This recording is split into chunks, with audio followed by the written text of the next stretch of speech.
జాయిస్ mayor ministries భాగస్వాములు మరియు స్నేహితుల ద్వారా ఈ కార్యక్రమాన్ని చూడడం సాధ్యమవుతుంది. ఎంతమంది మీ ప్రార్థనలో దేవుణ్ణి ఇలా అడుగుతారో ఆశ్చర్యం వేస్తుంది. నీకోసం ఈరోజు ఏం చేయగలను, ఎవరిని బ్లెస్ చేయగలను, హెల్ప్ చేయగలను, నీకోసం చేయగలిగేది ఏదైనా చూపించి నీకు సేవ చేస్తాను. దేవుని శక్తి నా జీవితాన్ని మార్చడం చూశాను కనుక నేను చేస్తున్నది చేస్తున్నాను. ఆయన మీకు చేస్తాడు. ప్రతిదానికి జవాబు దేవుని వాక్యంలో ఉంది. నేను జాయిస్ మేయర్ని. మీరు గాయపడిన ప్రతి చోట దేవుడు స్వస్థపరుస్తాడని నమ్ముతాను. ఈ వారాంతంలో దేవుని స్వభావంను పెంచుకోవడం మీద బోధిస్తాను.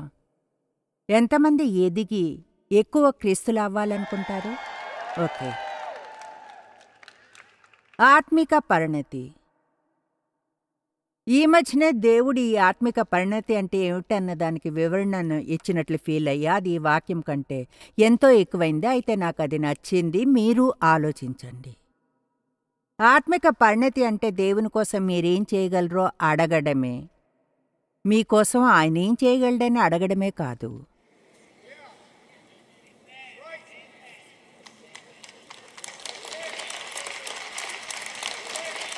మీలో ఎంతమంది మీ ప్రార్థనలో ఇలా అడుగుతారో ఆశ్చర్యం వేస్తుంది. నీకోసం ఈరోజు ఏం చేయగలను, ఎవరిని బ్లెస్ చేయగలను, హెల్ప్ చేయగలను, నీకోసం చేయడానికి ఏదైనా చూపించు, నీకు సేవ చేస్తాను. నేనది రోజు చేయడం మొదలుపెట్టాను. చూడండి, బహుశా 3-4 ఏళ్ల క్రితం. ప్రజలను వినడం అద్భుతంగా ఉంటుంది. అంటే వాళ్ళు చెప్పేది వినడం అలవాటుగా చేసుకుంటే వాళ్ళకేం కావాలో చెప్తారు. ఎక్కడ గాయపడుతున్నారో, ఏం కావాలనుకుంటున్నారో చూడండి. ఎవరైనా అత్యంత అవసరతలో ఉండనవసరం లేదు ఏదైనా ఇవ్వడానికి. కొంతమంది కేవలం బ్లెస్ చేయబడాలి అంటారు. వాళ్ళకి మీకంటే ఎక్కువ డబ్బు ఉండవచ్చును, అయినా ఒక ఆశీర్వాదం కావాలి. ఇవ్వడం అనేది అతి గొప్ప విషయాల్లో ఒకటి, మీరు ఎక్స్పెక్ట్గా అవ్వడానికి. అంటే నిజంగా నిజం అది. జీవితంలో ఆనందం కావాలి అంటే ఇచ్చేవారిగా ఉండండి. కేవలం కానుకల సమయంలోనే ఇవ్వడం కాదు, కానీ జీవితంలో ఇచ్చేవారిగా ఉండండి. దాన్నే జీవనశైలి చేసుకోండి. మళ్ళీ చెప్తాను, మీకోసం ఏమైనా చేయమని దేవుణ్ణి అడగకండి. నిజం చెప్పాలంటే ఆ పని కొంతకాలం పూర్తిగా వదిలివేసినా అది దేన్ని బాధించదు. మీరు అడగకముందే మీకేం కావాలో దేవునికి తెలుసు. చెప్పాలనుకుంటే చెప్పవచ్చు. అయితే దాని మీద కూర్చుని ఏమీ చేయకుండా ఉండనవసరం లేదు. అయితే ఆయన ఏం చేయాలో మళ్ళీ మళ్ళీ ఆయనకు చెప్పకండి. దానికి బదులుగా రోజు ఆయన కోసం మీరేమీ చేయగలరో అడిగి అది మీ జీవితాన్ని ఎలా మారుస్తుందో చూడండి. మనం ఫుల్ సర్కిల్ చేసినప్పుడు నిజంగా నమ్ముతాం. నిజంగా ఆత్మిక పరిణతి అంటే అదే అని. అది మిమ్మల్ని మీ మనసులోంచి తీసివేసి పౌలు ఇలా అన్నప్పుడు ఇది నేర్పిస్తుంది. ఇకను జీవించేవాడిని నేను కాను, క్రీస్తే నా యందు జీవించుచున్నాడు. దేవుని కుమారుని యందు విశ్వాసం వలన జీవించుచున్నాను. లేదా నీ యందు నేను బ్రతుకుచున్నాను, చెల్లించుచు ఉనికి కలిగి ఉన్నాను. నేను దినదినమును చనిపోవుచున్నాను. శారీరకంగా మరణిస్తున్నాడు అని కాదు, ప్రతిదినము. దాని అర్థం స్వయానికై ప్రతిదినం మరణిస్తున్నాడని. చూడండి, స్వార్థం అనేది ప్రతి ఒక్కరిలోనూ ఉంటుంది. మనం స్వార్థపరులమని నమ్మకుంటే మీరు చేయవలసిందంతా ఒక బేబీని చూడడమే. చాలాసేపు వారికి కావలసింది మీరు ఇవ్వడం లేదన్నది వారికి నచ్చడం లేదని మీకు చెప్పనంత వరకు. ఆమేన్. మా మనవడికి జూలైలో 4 ఏళ్ళు వస్తాయి. అతడు కొంచెం క్యారెక్టర్ చూపిస్తాడు. కొంచెం టెంపర్ ఉంది అతనికి.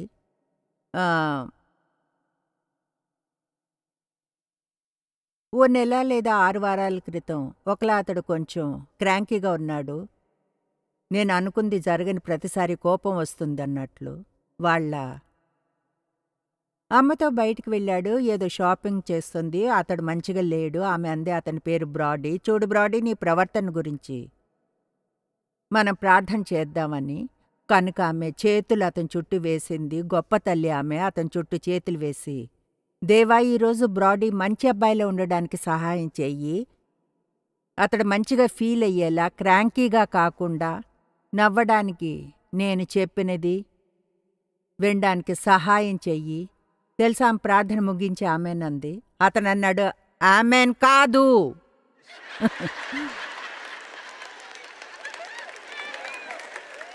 అతడు ఆ ప్రార్థనతో ఏకీభవించలేదు. కొన్నిసార్లు దేవుడు మనకి ఏదైనా చెప్పినప్పుడు ఒకలాది మన వైఖరి కూడా ఆమెన్ కాదు. ఎందుకంటే ఆమెన్ అంటే అవును, అలాగనే అవునుగాక. అతడు దాంతో ఒప్పందంలోనికి రావాలని అనుకోలేదు. ఆత్మిక బేబీలు 30 ఏళ్లుగా ఒకరు క్రైస్తవులుగా ఉండి ఇంకా ఆత్మిక బేబీగానే ఉండడం దుఃఖకరం. తిరిగి జన్మించిన తర్వాత జరగవలసింది మనం ఎదగడం మొదలు పెట్టాలి. క్రీస్తులో అది ఒక క్రమం. మన జీవితమంతా జరిగే ఒక క్రమం. ఎదగడం ఎన్నడూ ఆగదు. మనం బాగయ్యే విధానాలను చూపడం దేవుడు ఎన్నడూ ఆపివేయడు. నన్ను ఒంటరిగా వదలనందుకు దేవునికి కృతజ్ఞతలు. నేనున్న విధానంలో, కానీ అది నన్ను గుచ్చుతూనే ఉంటుంది, ఆయనలా ఎక్కువగా ఉండే మార్గాలను చూపిస్తూ. ఆమేన్. పౌలు కొరింథీయుల సంఘంతో డీల్ చేస్తున్నాడు. వాళ్ళు తిరిగి జన్మించారు, పరిశుద్ధాత్మలో బాప్తిసం పొందారు, ఆత్మఫలాల్లో వ్యవహరిస్తున్నారు.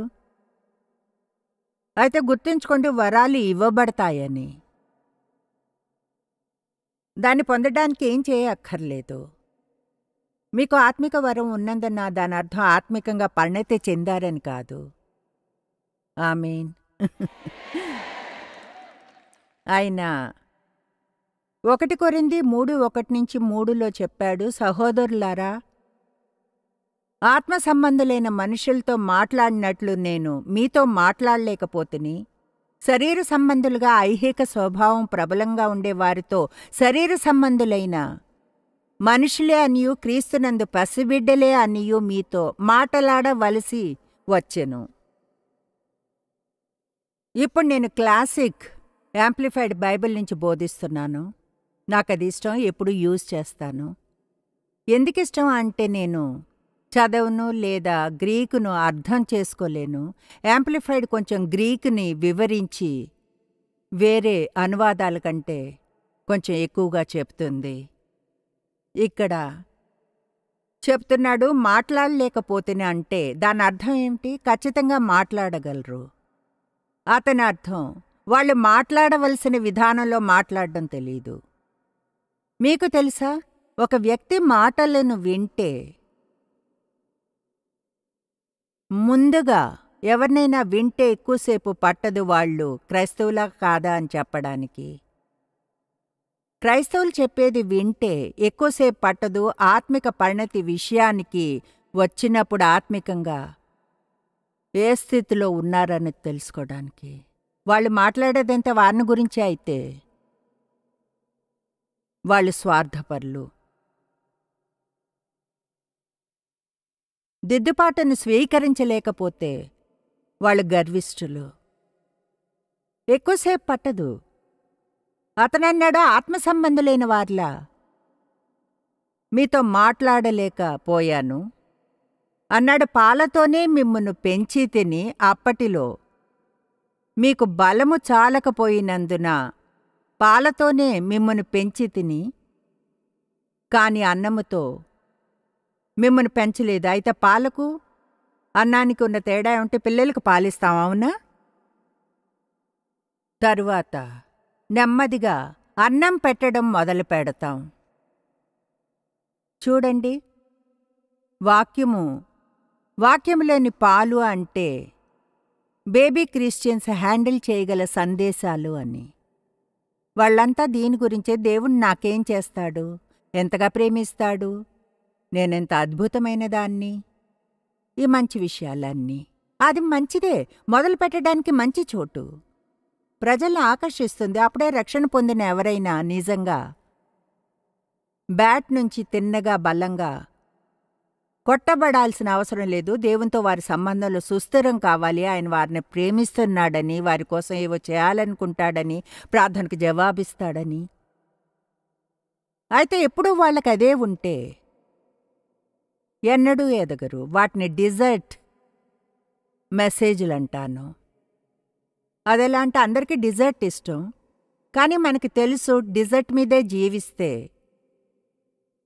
ఒకటి ఎక్కువ కాలం జీవించలేరని, లేదా అనారోగ్యం పాలవుతారు. వాక్యపు మాంసము బలమైన సందేశాలు, అవి ప్రవర్తనను ఎదుర్కొంటాయి. మీరా సందేశాలను స్వీకరిస్తే అవి మీరు మారేలా చేస్తాయి. మీరు మీ సీట్లో కొంచెం కదిలేలా చేస్తాయి. మీరు గదిలోంచి బయటకు పరిగెత్తి ఎన్నడూ తిరిగి రాకూడదనుకునేలా. అయితే ఆ సందేశాలు లేకుండా బలంగా అవ్వలేరు. కనుక రెండూ కావాలి. మీరు విన్నదంతా అదే అయితే మీరు కొంచెంగా కొట్టబడినట్లు ఫీల్ అవడం మొదలుపెట్టండి. అందుకే మాంసం మరియు డిజర్ట్ల మంచి సమతుల్యతను తెస్తున్నాను. ఈ వారంతలో మాంసాన్ని పొందుతున్నాం కనుక ఆశిస్తున్నాను మీరు ఈ వారంలో వేరే ఎక్కడైనా డిజర్ట్ దొరకవచ్చును మీకు. మీరు ధైర్యంగా శుక్రవారం రాత్రి ఈరోజు ఇక్కడికి రాగలిగితే నేను సెంట్ లూయిస్ నుంచి ఇక్కడికి ఫ్లై చేసి వచ్చాను. మీకు కొంచెం మాంసం కూడా పెడదామని. హ్యాండిల్ చేయగలరా లేదా చూడ్డానికి.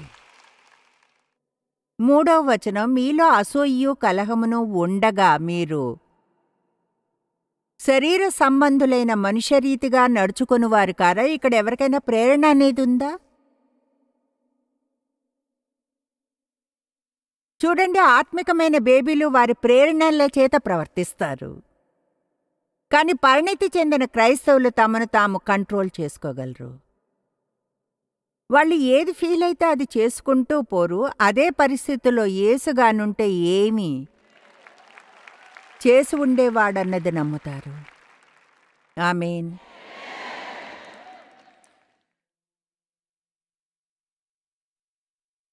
ఎంతగా ఎదిగితే అంతగా అలా చేస్తారు. చివరికి మీరు యేసులానే ఎల్లప్పుడూ ఎక్కువగా ప్రవర్తించే స్థితికి వస్తారు. మీలో అసూయు, కలహము, జగడాలు అంటే చూడండి, పోట్లాటలు, వాదించుకుని దూషించుకోవడం ఉంటాయో, మరియు వర్గాలంటే విభజనలు. మీరు ఆత్మ సంబంధులు కారు, శరీర సంబంధులై మనుష్యరీతిగా నడుచుకొనివారు కారా, మారని మనుషుల్లా. పౌలు చెప్పాడు, మీరింకా పరిణతి చెందలేదని చెప్పగలను, ఎందుకంటే ఇప్పటికీ మీలో అసూయ, కలహం ఉన్నాయి. ఓ చర్చిలో మనకు అవి లేవు కదూ. ఒకరిని చూచి మరొకరికి అసూయ, విభజన ఉంది, కోపం ఉంది, క్షమించలేకపోతున్నారు. ఇవన్నీ కూడా ఉండకూడదు. ఎవరినో క్షమించడానికి మీరు అలా ఫీల్ అవనవసరం లేదు.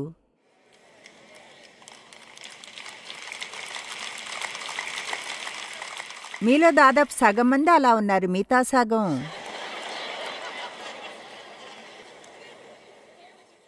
చర్చిలో క్షమాపణలేమి అనేది చాలా పెద్ద సమస్య. అవిశ్వాసుల జీవితాల్లో క్షమాపణలేమి ద్వారా అన్నిటికంటే ఎక్కువగా సాతాను చోటును పొందుతాడు. మీ మనసులో క్షమాపణలేమి ఉంటే బైబిల్ చెప్తుంది, ఇతరులను క్షమించలేమని, అప్పుడు దేవుడు మనల్ని క్షమించడని. ఆ దేవునికి మీకు మధ్యన చీలిక తెస్తుంది. నేను క్షమాపణలేమిని గురించి ప్రతి దానిలోనూ ఏదో చెప్తుంటా, ప్రతి ప్రసంగంలోనూ. ఎందుకంటే నా మనసు నిండా క్షమాపణలేమి ఉన్నప్పుడు అదేం చేస్తుందో నాకు తెలుసు. ప్రజలను క్షమించితే వెంటనే నిజంగా అది ఎంత అద్భుతంగా ఉంటుందో తెలుసు నాకు. ఆమేన్. ఎవరైనా గాయపరిచినప్పుడు ఎంత త్వరగా వారిని క్షమిస్తే అంత ఈజీగా క్షమించగలం. ఎంత ఎక్కువ కాలం గడిస్తే వేరు అంత లోతుగా వెళుతుంది. వాళ్ళు మీ క్షమాపణకు అర్హులు కానవసరం లేదు, కావాలనుకోకపోవచ్చును. చెప్పాలంటే మీరలా వారి కోసం చేయడం లేదు. అది మీకోసం మీరు చేసుకుంటున్నారు.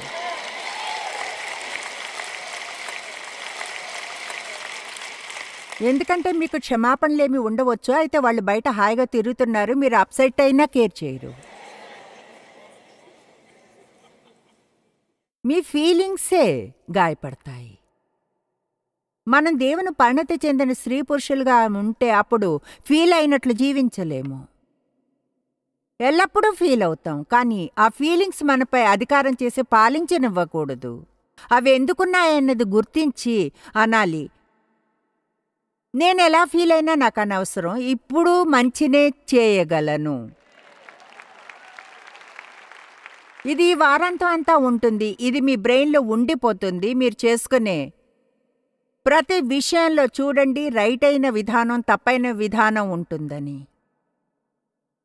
మీరు దేన్ని ఎంచుకుంటారో అది మీ ఇష్టం. ఆమేన్. ఇతరుల గురించి వ్యర్థంగా మాట్లాడడం సరికాదని తెలుసా? ఓకే, ఆ చేతిని ఎత్తే ఉంచండి. ఎంతమంది ఇంకా అలా చేస్తున్నారు?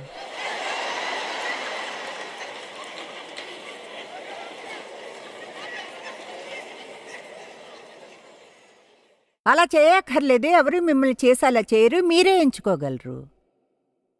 మనం రైట్ అని దాన్ని ఎంచుకోవడం మొదలు పెట్టాలి. ఒక నిమిషం నా కొరకు బోధించుకుంటే ఇతరులకు తీర్పు తీర్చడం తప్పని ఎంతమందికి తెలుసు? ఎంతమంది ఇంకా అలా చేస్తున్నారు? ఇది కొంచెం తీర్పు తీర్చే వారంగా ఉంది. కొన్నిసార్లు మొదలు పెడతాం, తర్వాత ఏదో చేస్తూ ఉంటాం. అది ఎలా అంటే దేవుడి నుంచి మనకు చిన్న దెబ్బ పడాలేమో మనం ఉండవలసిన చోటుకు చేరడానికి. తెలుసా, హద్దుగీత ఏమిటంటే మనం మన పని చూసుకోవాలి అంతే.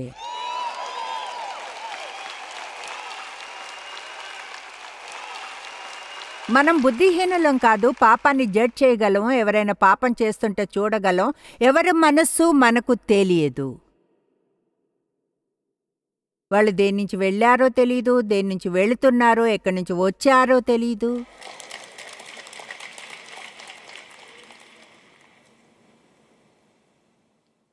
ఇప్పుడు మారడానికి మనల్ని సరిదిద్దాలి. దేవుడు ఆయన వాక్యాన్ని ఇస్తాడు, దాన్ని ప్రేమిస్తాడు. మనం కానీ ఒకవేళ మీ పిల్లలతో ఎంతమంది ఇలా చెప్పారు, నేను చెప్పిన మాట వింటే నువ్వు ఈ పరిస్థితిలో ఉండవు అని. నువ్వు నా మాట విని ఉంటే నేను నీ కంప్యూటర్ని తీసుకుని ఉండేదాన్ని కాదు. నువ్వు వినుంటే మాటలు పడాల్సిన అవసరం లేదు. దేవుడు కూడా ఆయన మాటను వినాలంటాడు. మనం వినకుంటే మన పరిస్థితులను ముట్టుకుంటాడు.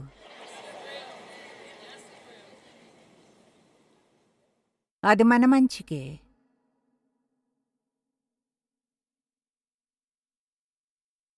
హెబ్రీయులకు 5:13 మరియు పాలు త్రాగు ప్రతివాడును తిరిగి బేబీ బాటిల్స్ దగ్గరకొచ్చాం.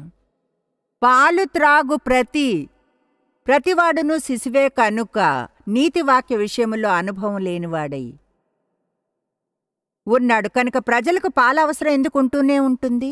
వాక్యపు మాంసాన్ని ఎందుకు తీసుకోలేరు? ఎందుకంటే వాక్యపు మాంసం మీ ప్రవర్తన సరిదిద్దుతుంది.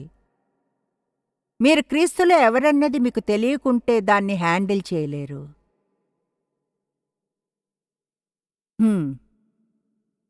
ఇదిగో ఇక్కడున్న ఒక్కరు ఒకలా దీన్ని అర్థం చేసుకున్నారు. క్రీస్తులో మీరెవరు అంటే ఏమిటి? క్రీస్తు మన పాపాన్ని తీసుకుని ఆయన నీతిని మనకిచ్చాడు. మనం ఊహించగలిగిన దేనికంటే కూడా అది ఎక్కువ అద్భుతమైంది. మనం దేవునితో నీతిగా చేయబడ్డాము.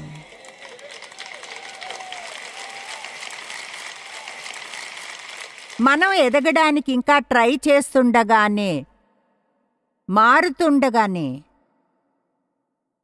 దేవుడు మనలను ఆయనతో నీతిగా చూస్తాడు.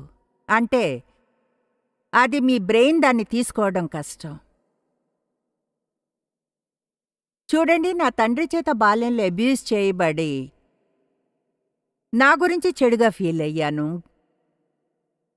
గిల్ట్‌తో నాకు పెద్ద సమస్య ఉండేది. ఏదో ఒకలా ఎప్పుడు ఏదో తప్పు చేస్తున్నాను, లేకుంటే ఆయన అలా చేయడని ఫీల్ అయ్యేదాన్ని. కాబట్టి నాకు ఎన్నో ఎన్నో ఎన్నో ఎన్నో సంవత్సరాలు పట్టింది వాక్యంలో ఉండి నీతి మీద ధ్యానించడానికి. నిజంగా నాకు అది అర్థం అయ్యేంత వరకు అర్థం అయిందని చెప్పినప్పుడు అది ఇక్కడి నుంచి ఇక్కడకు అని.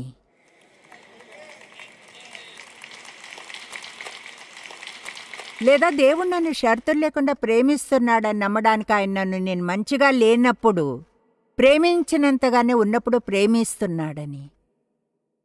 మీకు తెలుసా, ఇప్పుడు ఈ క్షణం దేవుడు మిమ్మల్ని ప్రేమించిన దానికంటే ఎక్కువ ఎన్నడూ ప్రేమించడని. మీరు ఎంతగా ఏదైనా ఎంత మంచిగా ప్రవర్తించినా ఆయన ఎక్కువగా ప్రేమించడు. మీరు మంచిగా ప్రవర్తించినందున, యేసు మీకోసం మరణించినందున ప్రేమిస్తాడు. ఆమేన్. మనం దాన్ని వింటే మంచిగా అనిపిస్తుంది, కానీ దాన్ని నిజంగా నమ్మడం అంటే మీరు దాన్ని వినాలి వినాలి వినాలి, మళ్ళీ మళ్ళీ వినాలి, చదవాలి చదవాలి, దాన్ని ధ్యానించాలి ధ్యానించాలి, దాని గురించి ఆలోచించాలి. అందుకనే బైబిల్ చాలా చోట్ల వాక్యాన్ని ధ్యానించమని చెబుతుంది. దాని అర్థం దాన్ని మళ్ళీ మళ్ళీ మళ్ళీ మళ్ళీ మనసులో మన్నం చేసుకోవాలి, ఆలోచించడం.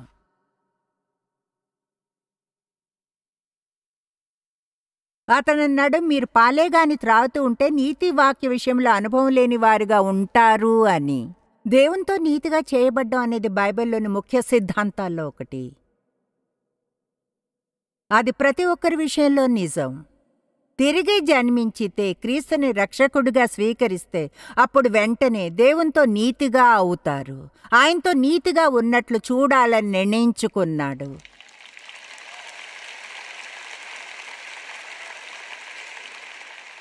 అయితే మనం నిజంగా దాన్ని నమ్మే స్థితికి చేరుకున్నప్పుడు ఎంత సంతోషాన్ని పొందగలము. వావ్! ఎందుకంటే ఎవరైనా సరే దేవునితో వారి సంబంధంలో సీరియస్గా ఉంటే పాపం చేయాలనుకోరు, ఉద్దేశంతో పాపం చేస్తూ తిరగరు. అయితే పాపం చేస్తాం, అది తెలిసిన క్షణమే పశ్చాత్తాపపడతాం. యేసు ఆ పాపం కొరకు ముందే వెల చెల్లించాడు. మిమ్మల్ని క్షమించమని ఆయన అడగనవసరం లేదు, ఆయన ముందే చేసేశాడు. మీరు చేయవలసిందంతా ఆ క్షమాపణను పొందడమే. ముందే మీకోసం ఉన్నదాన్ని.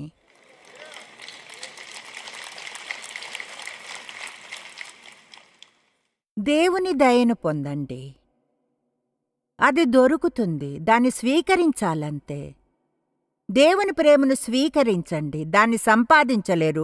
దేవుడు సేలికి లేడు, ఆయన ప్రేమను కొనలేరు, ఆయన దయను కొనలేరు, ఆయన క్షమాపణను కొనలేరు.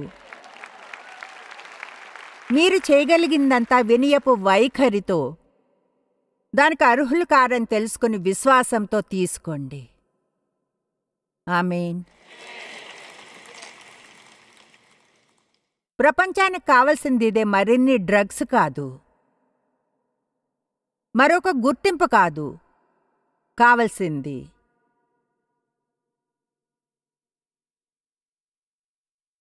క్రీస్తులో వాళ్ళెవరో తెలుసుకోవాలి. బేబీ క్రిస్టియన్స్ చేసే వాటిల్లో ఒకటి వారిని గురించి చెడుగా మాట్లాడుకోవడం. మీ నోటితో మీ గురించి ఎన్ని చెడు విషయాలు అంటారు? నాకు బుద్ధి లేదు, నేనేదీ సరిగ్గా చేయలేను. ఎప్పుడైనా సరే మీరు చేయగల హీనమైనది అదే. ఒక వచనం ఉంది అంటే దాన్ని 100 సార్లు చదివి ఉంటాను. అయితే బైబిల్ అలానే ఉంటుంది. దాన్ని చదువుతారు, ఒక రోజున దాన్ని చూస్తారు. వచనం చెప్తుంది, క్రీస్తుని బట్టి మన యందున్న ప్రతి శ్రేష్టమైన వరము విషయమై ఎరుగవలెను. వావ్! క్రీస్తుని బట్టి మన యందున్న ప్రతి శ్రేష్టమైన వరము విషయమై ఎరుగవలెను అంటే దాని అర్థం మీరిలా చెప్తుండాలి, నేను దేవుని బిడ్డను, క్రీస్తు రక్తం ద్వారా ఆయనతో నీతిగా చేయబడ్డాను. దేవుడు నన్ను ప్రేమిస్తున్నాడు. ఎక్కడ ఉండాలో అక్కడ లేను, కానీ దేవునికి స్తుతులు. గతంలో ఉన్న చోట లేను.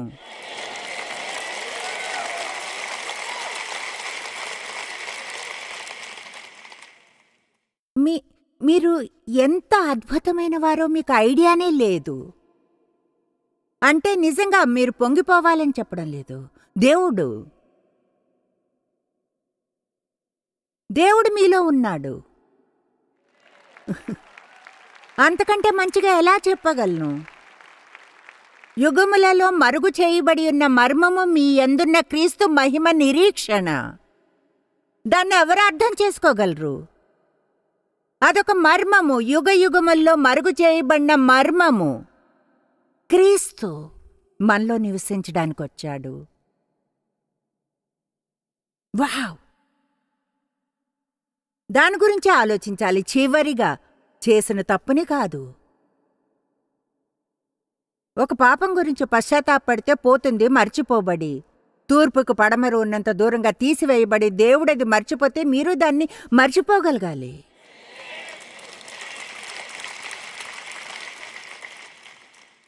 14వ వచనము. వయసు వచ్చిన వారు అభ్యాసము చేత మేలు కీడులను వివేచించుటకు సాధకము చేయబడిన జ్ఞానేంద్రియములు కలిగి ఉన్నారు కనుక బలమైన ఆహారము వారికే తగును. ఏది రైటో ఏది తప్పో. ఎంతమందికి తెలుసు అన్ని చోట్ల ఇటువంటి సూచనలు ఉన్నాయని? అంటే బిబ్లికల్గా ఇలా చెప్తుంది, మీరు తప్పైన మార్గంలో వెళ్తే తప్పిపోతారు. చూడండి, ప్రపంచంలో తప్పిపోయిన ప్రజలందరూ తప్పైన మార్గంలో వెళ్ళినందునే. అయితే దొరికి సరైన మార్గంలో వెళ్ళగలరు. వచ్చే వారం వందలాది ఎంపికలను చేసుకోబోతున్నారు. చిన్నవి, కొన్ని పెద్దవి కూడా. ఎంత ఎక్కువగా రైట్ అయినవి చేసుకుంటే అంత బాగుంటుంది మీ జీవితం. ఎన్ని తప్పైనవి చేసుకుంటే అంత హీనంగా అవుతుంది. మీకో విషయం చెప్తాను. మీ జీవితం మీరు కోరుకున్నంత బాగా ఉండగలదు. అయితే అదేదో మీరు లక్కీ అయినందున కాదు. ఆమేన్. నా జీవితం హీనంగా మొదలైంది. ఇప్పుడు గొప్ప జీవితాన్ని పొందాను.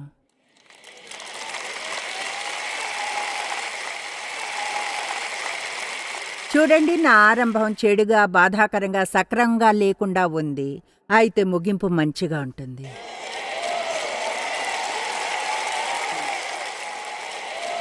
మీది అలా ఉంటుంది. అయితే మీపై మీరు సారీ ఫీల్ కాకూడదు. మీ భుజం మీద పేడు ఉండకూడదు.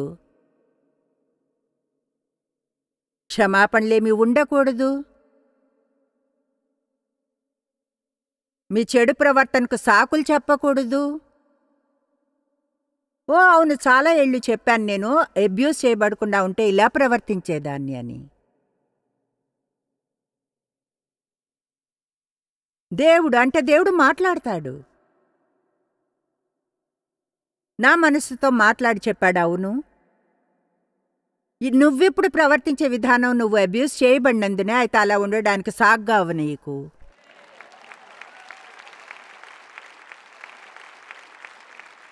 మీకున్న సమస్యలు బహుశా మీకు జరిగిన విషయాల వల్లనేమో. అయితే జవాబులున్నాయి. మీరలా ఉండక్కర్లేదు.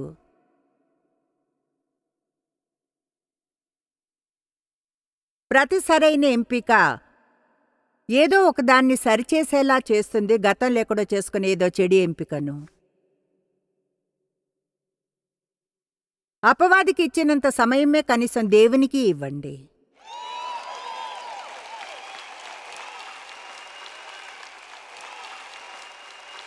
ఆమేన్.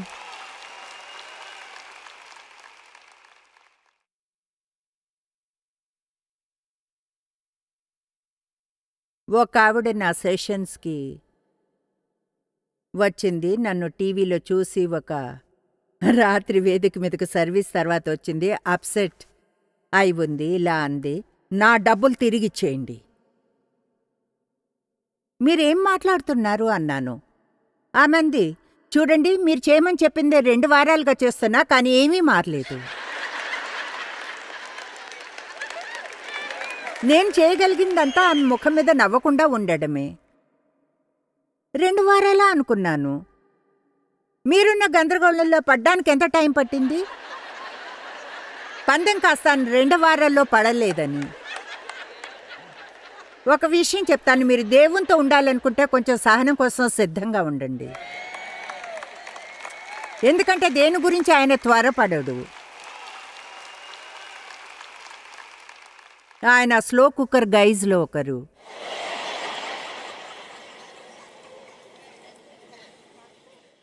6వ అధ్యాయం 1వ వచనం. కాబట్టి క్రీస్తును గూర్చిన ప్రాథమిక బోధనలను, సిద్ధాంతములను, క్రీస్తుని మెస్సైను గూర్చిన మూలోపదేశం మాని సంపూర్ణల మగుటకు సాగిపోదుము ఆత్మిక పరిణతికి చెందిన దాని వైపుగా. దాన్ని నేను ఇలా చెబుతాను, మనం ఈరోజు ఎల్లవేళలా అవే మూగ విషయాల చుట్టూ డాన్స్ చేయడం మాని కొంత ఆత్మిక పరిణతి వైపుకు వెళదాము. ఎవరైనా మనతో మన గురించి ఏదైనా చెప్పిన ప్రతిసారి భావాలను గాయపరుచుకోవడం మానదాం. మీరు భద్రంగా ఉండి క్రీస్తులో ఎవరో తెలిస్తే ఆ సిల్లీ విషయాల నుంచి వెళ్ళనవసరం లేదు. అప్సెట్ అవనవసరం లేదు. ఫలానా వారు మీ గురించి మాట్లాడారని. మీరెవరో మీకు తెలిసినందున వాళ్ళు మీరెవరనుకున్నా పట్టించుకోరు.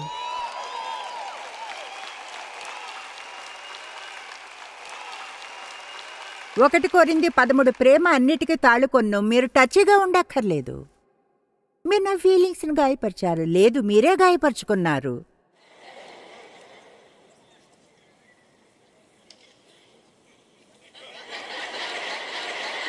మాంసాన్ని పొందుతున్నామని చెప్పాను. రేపు ధైర్యంగా రండి.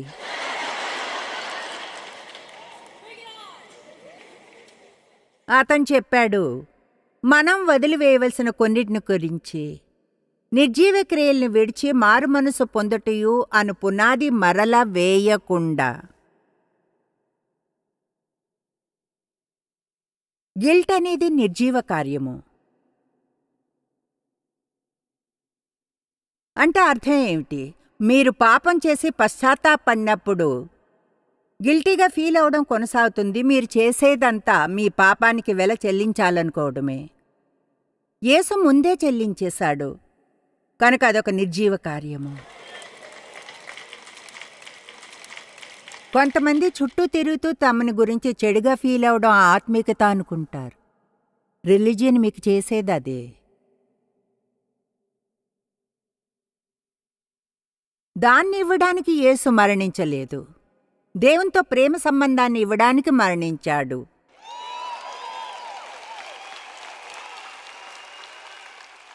దేవునితో ప్రేమ సంబంధం మీద ఫోకస్ ఉంచండి. ఆయన్ని ప్రేమిస్తూ ఆయన్ను ప్రేమించనివ్వండి. అదే మిమ్మల్ని సంపూర్ణంగా చేస్తుంది. లోకంలోని ప్రతి ఒక్కరూ ప్రేమ కొరకు చూస్తున్నారు. షరతుల్లేని ప్రేమ కావాలి. అంగీకారం కావాలి, తిరస్కారం కాదు. మనమా విశ్వాసమునకు మించి వెళదాం దేవుని వైపుకు తిరగడానికి. చూడండి, ఇంకా సమస్యలు లేని విషయాలు దేంతో అంటే, నా అర్థం త్వరలోనే విశ్వాసం మీద ఒక పుస్తకాన్ని వ్రాయబోతున్నాను. ఎందుకంటే చాలామంది విశ్వాసం కలవారంటారా, అదేమిటో కూడా తెలీదు.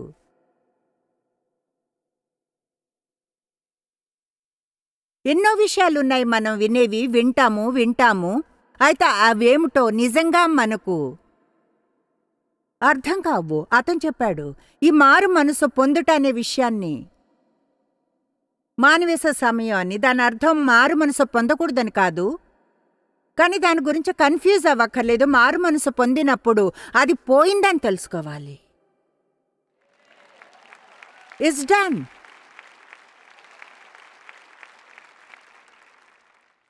కొత్త కారును పొందడానికి మన విశ్వాసాన్ని యూజ్ చేస్తాం. అది ఉంది దీనికోసం కాదు. అపరిపక్వ క్రైస్తవుల గుణములు. వాళ్ళు శారీరక ప్రేరేపణల అధికారంలో ఉంటారు. గలతీ 5:19-21 శరీర కార్యములు స్పష్టమై ఉన్నవి నిజమే.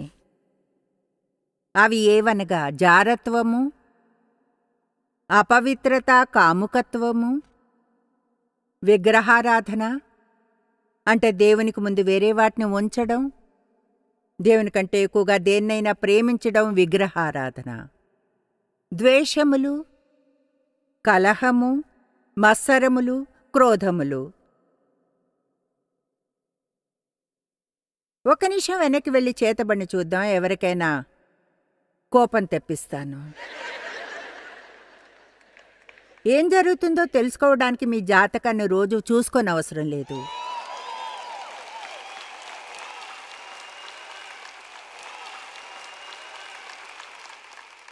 కొన్నిసార్లు నేను ఎక్కడో చూసి ఇలా అనుకుంటానని ఒప్పుకుంటాను. నా గురించి ఏం చెప్తుందో చూద్దామని. తర్వాత ఎలా అంటే నోప్, అలా చేయను. ఒక వీజీ బోర్డుతో ఆటలాడవద్దు. మీ కార్డ్స్ని చదవడానికి ఎక్కడికో వెళ్ళకండి, లేదా మీ చేతిని చూపించుకోవడానికి. దయచేసి చెప్తున్నాను, ఈ సైకిక్స్లో ఒకరిని పిలవకండి. నిమిషానికి $1 వచ్చేవారు.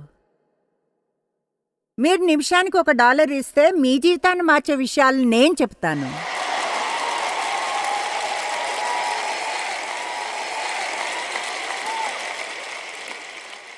ఓ మై గాష్, ఏదో ఓ రాయి విసురుదాం అనుకున్నాను. ముఖ్యంగా మీకోసం కాదు, కానీ టీవీ వారి కోసం. భేదములు, వింతైన అభిప్రాయములు, విమతములు, అసూయలు, మత్తతలు ఆసక్తికరంగా ఉంటుంది. అతడు త్రాగడాన్ని అసూయతో కలిపి చెప్పాడు. అల్లరితో కూడిన ఆటపాటలు. ఓకే, ఈ తర్వాత వాక్యంతో ఏం చేస్తారో నాకు తెలీదు, అయితే చదువుతాను. వీటిని గూర్చి నేను మునుపు చెప్పిన ప్రకారం ఇటు వాటిని చేయవారు దేవుని రాజ్యమును స్వతంత్రించుకొనరని మీతో స్పష్టంగా చెప్పుచున్నాను. చప్పట్లు కొట్టాలో లేదో మీకు తెలీదు. మీ ఫీలింగ్స్ నాకు అర్థం అవుతున్నాయి. ఎందుకంటే మీరంటారు, ఒక నిమిషం అనుకున్నాను, రక్షణ పొందడానికి యేసు నా కొరకు మరణించాడని నమ్మాలి అంతే అని. అది నిజమే. అయితే నేను కొంచెంగా వివరిస్తాను. నిజంగా మీరు గాని నమ్మితే, అంటే నిజంగా మీరు నమ్మితే, అప్పుడు మీరు లోబడతారు.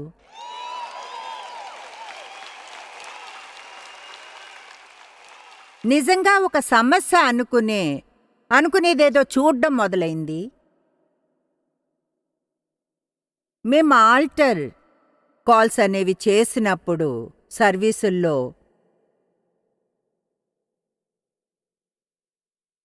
సహజంగా క్రీస్తుని స్వీకరించడానికి ప్రజలను ఆహ్వానిస్తాం. అయితే వాళ్ళు తమ జీవితాలను ఆయనకు సరెండర్ చేయడానికి సిద్ధంగా ఉండాలని చెప్పాలనుకుంటాను. ఆయన మనల్ని పొందకుంటే మనం ఆయన్ని పొందలేము.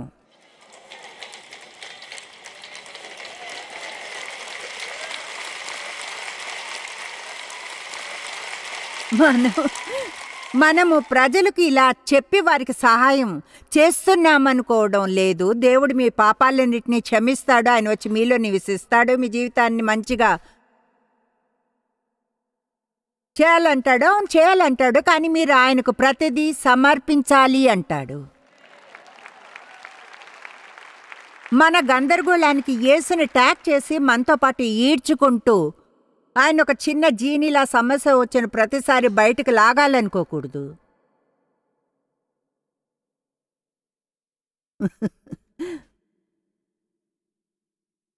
దేవుని కోసం జీవించండి, మీ జీవితంగా ఉండనివ్వండి.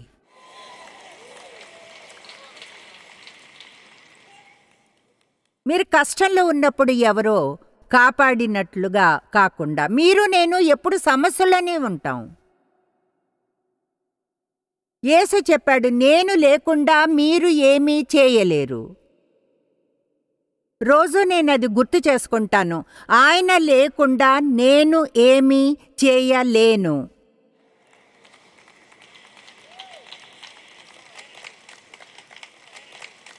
ఇదేదో ఆదివారపు ఉదయం విషయం కాదు. తర్వాత తెలుసుకుంటారు. అంటే చర్చ్ సర్వీసులు 38 నిమిషాల్లో అయిపోతాయి. లేదా మీకు తెలుసు ఒకలా ఎలా అంటే మనం కానీ అంత తొందరలో ఉంటే దేవుని గృహం నుంచి బయటకు రావడానికి వెళ్లకుండా ఉండడం మంచిది.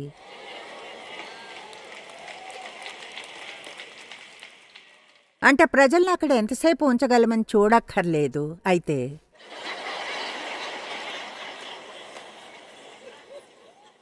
నేను ఇంత దూరం ఫ్లై చేసి వచ్చింది ఇక్కడ మిమ్మల్ని 1 గంట కూర్చోబెట్టి ఓ చిన్న టికెల్ ఇచ్చి ఇంటికి పంపడానికి కాదు.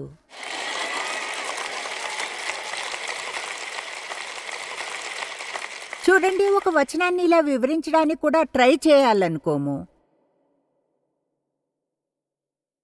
నేనిది చదివి వివరించకుండా ఉండడానికి ట్రై చేయకుండా అది ప్రజలను భయపెడుతుంది. హెచ్చరిస్తున్నాను. ఇటు వాటిని చేయవారు దేవుని రాజ్యంను స్వతంత్రించుకొన్నారు. ఇప్పుడు మీరిక్కడ అక్కడ ఒక తప్పు చేస్తే దేవుని రాజ్యమును స్వతంత్రించుకొనలేరు అని అనడం లేదు. అయితే అవినీతిగా భక్తిహీనంగా శరీరం అధికారం చేస్తుంటే అప్పుడు ఏదో తప్పు ఉంది. నిజంగా మీరు కమిట్మెంట్ చేసుకోలేదు. ఏవో మాటలు చెప్పి ప్రార్థన చేస్తుంటారు. అయితే కమిట్మెంట్ చేసుకోలేదు. మీ జీవితాన్ని దేవునికి ఇవ్వలేదు. ఎందుకంటే నిజంగా జీవితాన్ని దేవునికి ఇస్తే మీ జీవితంలోని ప్రతి ఏరియాలో గందరగోళం మొదలు పెడతాడు.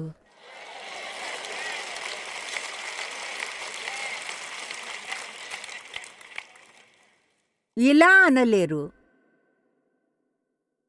నేను కష్టంలో ఉన్నప్పుడు నాకు సహాయం చెయ్యి. అయితే టీవీలో చెత్తను చూస్తుంటే నేరం మోపకు.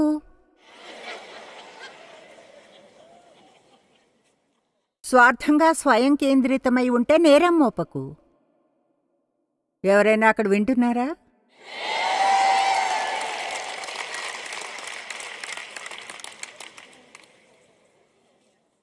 బేబీ క్రిస్టియన్స్ ఈజీగా బాధపడతారు. అభద్రత, తమ తప్పులకు ఇతరులు నిందిస్తారు, త్వరగా సరిదిద్దబడరు. గలతీ 5:22-23. అయితే ఆత్మఫలమేమనగా ఆయన సన్నిధిలో సాధించబడే కార్యము ప్రేమ, సంతోషము, ఆనందము, సమాధానము, దీర్ఘశాంతము, సమతుల్యమైన టెంపర్, దయాళుత్వము, మంచితనము, విశ్వాసము, సాత్వికము, వినయము, విధేయత, ఆశా నిగ్రహము, స్వయం నిగ్రహము.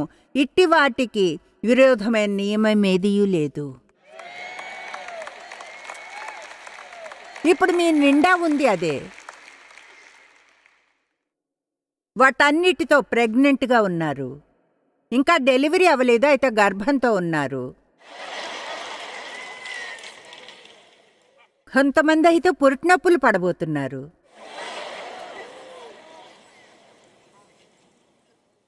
ఆల్రైట్, ఒకటి చెప్తున్నాను, మీకు అది నచ్చదు, అయితే అది నిజం. శ్రమలు ఆత్మిక పరిణతి కలిసే ఉంటాయి. ఓబో, ఇదిగో చూడండి. ఓకే, మీరు డిక్షనరీలోంచి స్వయంగా చూడండి ఎన్నిసార్లు శ్రమలు అనే పదం కొత్త నిబంధనలో ఉన్నాయో. యేసు ఆయన పడిన శ్రమల నుండి విధేయతను నేర్చుకున్నాడని బైబిల్ చెబుతుంది.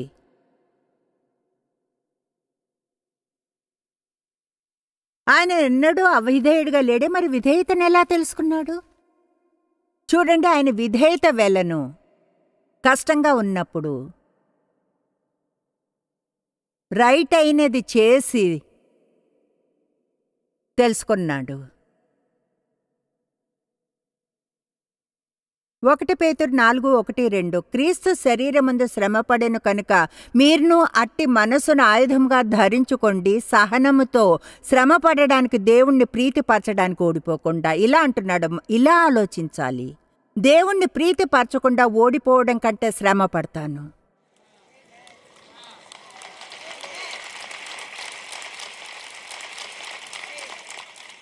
మీరు క్రైస్తవులు కనుక దాని అర్థం అంతా మంచిగా ఫీల్ అవ్వాలని కాదు. గతంలో మీరు పొందిన కొంత బోధన బహుశా పూర్తి కథను చెప్పి ఉండదు. నేను వాక్యంలో మొదలుపెట్టి విశ్వాసపు మూవ్మెంట్ బోధించబడింది. బాయ్, మీరు దేనించైనా వెళ్తుంటే కావలసినంత విశ్వాసం లేకుంటే అలా జీవించడానికి ట్రై చేశా అంటే నాలోని గద్దించేవాడు పూర్తిగా అలసిపోయేంత వరకు అపవాదిని గద్దించాను. చివరికి అనుకున్నాను, ఓకే ఇదంతా చేస్తున్నా, అయినా నరకం నుంచే వెళ్తున్నాను. కనుక నేను దేవుడు ఏమంటాడో చూడాలని ఆయన వద్దకు చేరాను.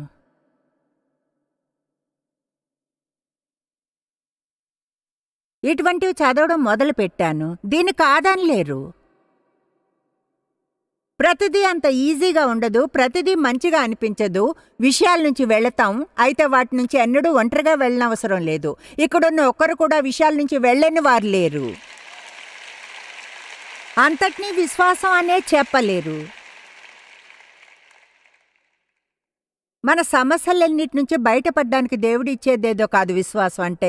వాటి నుంచి విజయవంతంగా బయటకు తేవడానికి ఇస్తాడు. నా చిన్నప్పుడు నా తండ్రి నుంచి దూరంగా తీసుకెళ్ళమని ఎంతో ప్రార్థించాను. ఎంతగానో ప్రార్థించాను అంటే నా తండ్రి చనిపోవాలని, నా తల్లి ఆయన వదిలి వెళ్ళిపోవాలని నన్ను ఈ పరిస్థితి నుంచి బయటపడేసేది. దేవుడు నన్ను బయటకు తేలేదు, దాని నుంచి వెళ్ళనిచ్చాడు.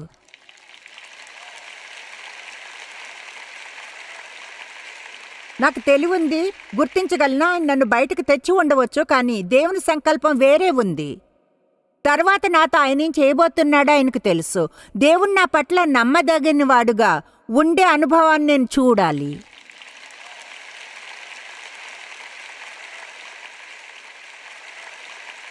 లేకుంటే మీకు నేనేం చెప్పగలను? చూడండి, దేవుణ్ణి నమ్మండి, మీ సమస్యలన్నీ పోతాయి. పోకుంటే ఆలోచించండి నాలోని లోపం ఏమిటి అని. కమాన్, నిజం చెప్తున్నానా లేదా?